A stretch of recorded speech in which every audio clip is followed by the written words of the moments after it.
പാടുവിൻ സഹചരെ, കൂടുവിൻ പുതുഹര തേടുവിൻ പുതിയ സംഗീതങ്ങളെ. ഈ ദൈവം ഇന്നും എന്നേക്കും നമ്മുടെ ദൈവമല്ലോ.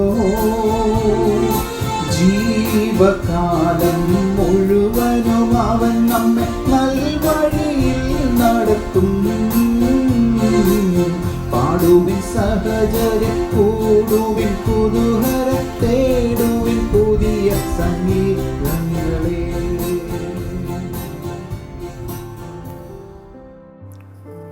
ദൈവനാമത്തിന് മഹത്വമുണ്ടാകട്ടെ. ഇന്നത്തെ പ്രഭാത ധ്യാനത്തിനായി 31 സങ്കീർത്തനം 14 വാക്യം. എങ്കിലും യഹോവേ, ഞാൻ നിന്നിൽ ആശ്രയിച്ചു, നീ എൻ്റെ ദൈവമെന്ന് ഞാൻ പറഞ്ഞു.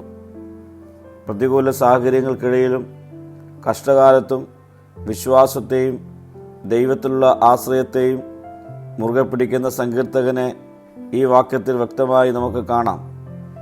നീ എൻ്റെ ദൈവമെന്ന് സങ്കീർത്തകൻ പറയുന്നതിലൂടെ ജീവൻ്റെയും ശക്തിയുടെയും സുരക്ഷയുടെയും ആത്യന്തിക ഉറവിടമായി ദൈവത്തെ സങ്കീർത്തകൻ കാണുന്നു.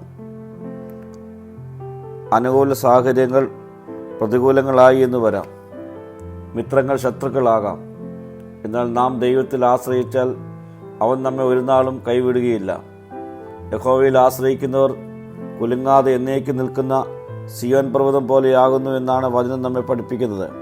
പ്രിയ സ്നേഹിതരെ, സകലത്തിൻ്റെ സൃഷ്ടാവും നിയന്ത്രിതാവും പരിപാലകനുമായ ദൈവത്തിൽ നമുക്ക് ആശ്രയിക്കാം. അവന് തന്നെ ശരണപ്പെടാം. അവൻ സകലത്തിനും മതിയായവനാണ്.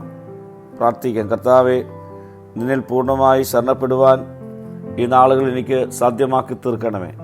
മഹത്വം നീ എടുക്കണം. യേശുവിൻ്റെ നാമത്തിൽ തന്നെ. ആമീൻ.